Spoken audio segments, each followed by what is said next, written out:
திருச்சிற்றம்பலம்.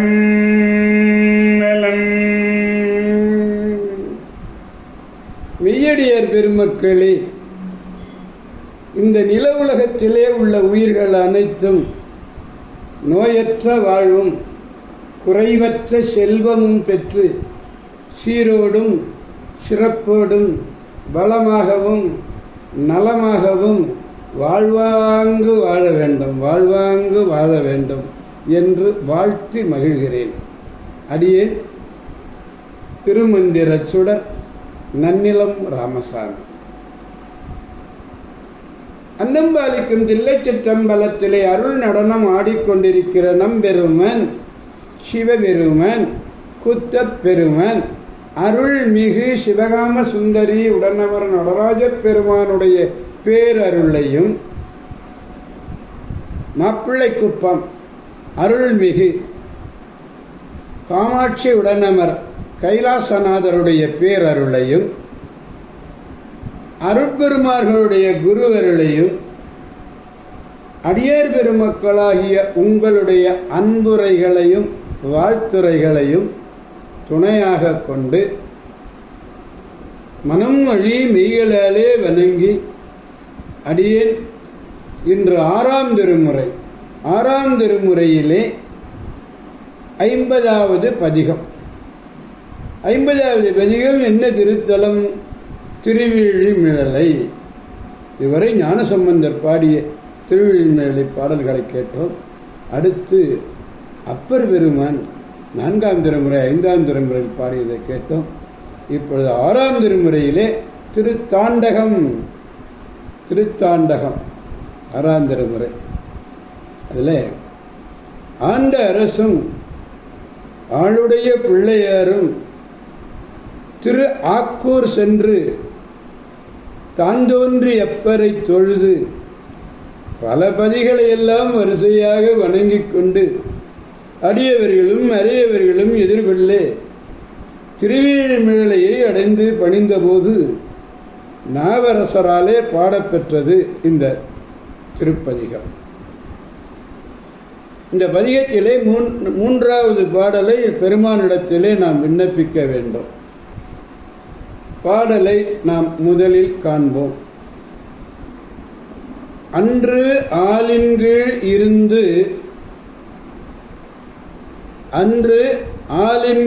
இருந்து அங்கு அறம் சொன்னானை அகத்தியனை உகப்பானை அயன் மால் தேட நின்றானை கிடந்த கடல் நஞ்சு உண்டானை நேரிழையை கலந்திருந்தே புலன்கள் 5ம் வென்றானை மீயச்சூர் மேவினானை மெல்லியலால் தவத்தின் இறை அளக்கலுற்று சென்றானை திருவேழி மிழலையானை சேராதார் தீநெறிக்கண் சேர்கின்றாரே. திருநாகேஸ்வரத்தில் பாடுகின்ற பொழுது நன்னெறிக்கண் சேராதார்னு பாடார், நாகேஸ்வரனை பாடார். இங்கே தீநெறிக்கே செல்லுகிறார் திருவேழிமிழலையில் உள்ள பெருமானை யாரொருவர் சேரவில்லையோ நினைக்கவில்லையோ அவர்கள் தீநெறிக்கு செல்லுகிறார்கள் என்று பாடினார். ஒரு காலத்திலே ஆலமரத்தின் கீழ் அமர்ந்திருந்து, ஆலமரம் என்ன ஆலமரம்? கல்லாலமரத்தின் கீழ் இருந்து அறத்தை உபதேசித்தவன் நம்பெருமான் சிவபெருமான். அகத்தியனை அவன் பெருமை இந்த உலகத்திற்கு தெரிய வேண்டும் என்பதற்காகவே தோன்ற உயரச் செய்தவன் நம்பெருமான் சிவபெருமான்.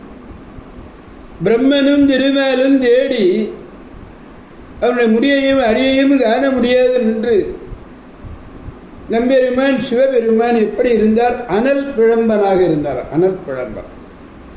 அனல் பிழம்பாய் நின்றவன், கடல் விடம் உண்டவன் பார்வதியோடு சேர்ந்திருந்தே.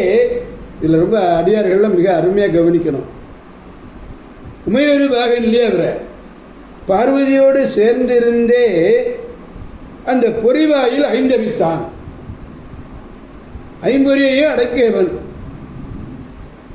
அதாவது பக்கத்திலே இடது பாகத்திலேயே உமாதேவி இருக்க. அப்படி இருந்தும் இவர் தான் தவறுனும்ல, பொறிவாயில் ஐந்தவித்தவனாகவே இருக்கிறான். மீயச்சூரை உறைவிடமாக உடையவன். மீயச்சூர் திருமீயச்சூர், அருமையான திருத்தலம் திருமீயச்சூர். வேளாக்குறிச்சி ஆதீனத்தினுடைய பார்வையில் உள்ள கோயில்.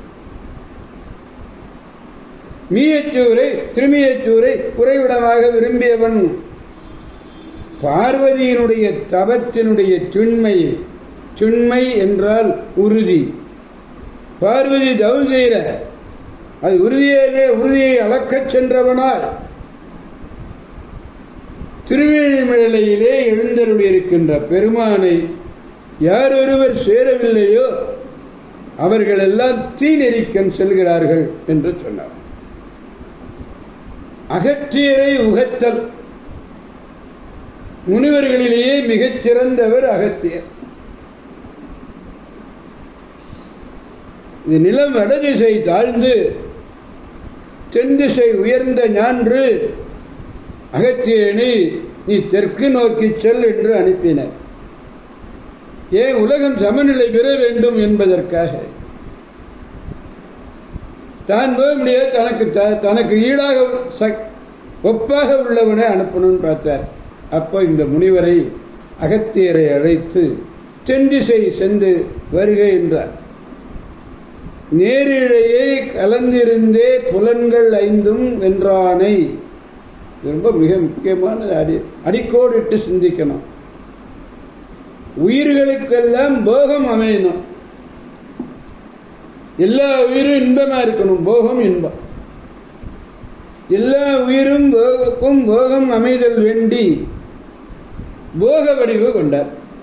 போக வடிவம் கொண்டால் சுவாமிக்கு பேர் என்ன? போகி என்று பெயர்.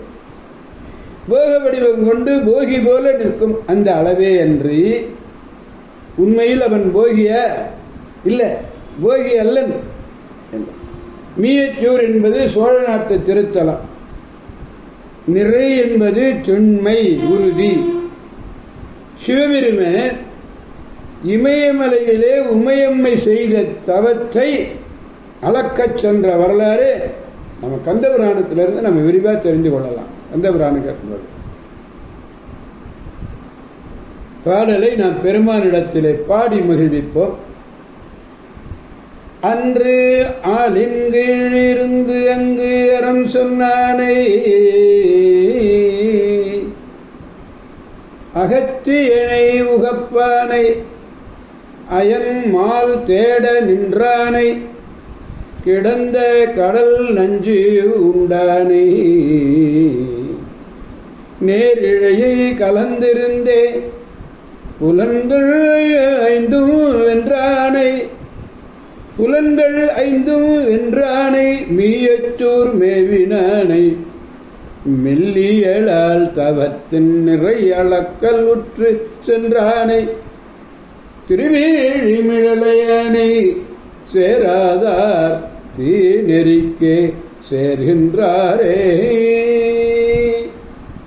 எனவே அடியார் பெருமக்களே, நாம் திருவேழிமிழலை செல்வோம். ஏன்? திருவேழிமிழையான யார் ஒருவர் சேராதாரோ அவர்களெல்லாம் தீ நெறியிலே செல்வார் என்று அப்பர் பெருமான் பாடிட்டார். அப்ப நல்ல நெறியில போகணும்னா திருவேழிமலைக்கு போய் அங்குள்ள பெருமானையும் பெருமாற்றையும் வணங்கி பேராற்றல் மிக்க பேரருளை பெற்று நாம் நன்னெறியிலே சீநெறிக்கு மாறுபட்ட நன்னெறியிலே வாழ்வதற்கு வாழ்ந்து நலம்பல பெற்று சிறப்பாக அனைவரும் வாழ்வோம் என்று கூறி அடியார் பெருமக்களிலிருந்து விடைபெறுபவர் அடியேன் திருமந்திர சுடர் நன்னிலம் ராமசாமி. காவாய் கனகத் திரளே போற்றி, கைலை மலையானே போற்றி போற்றி. சிவாதிருச்சிற்றம்பலம். மீண்டும் நாளை சந்திப்போம் அடியார் பெருமக்களே. திருச்சிற்றம்பலம். ஓம் நமச்சிவாய.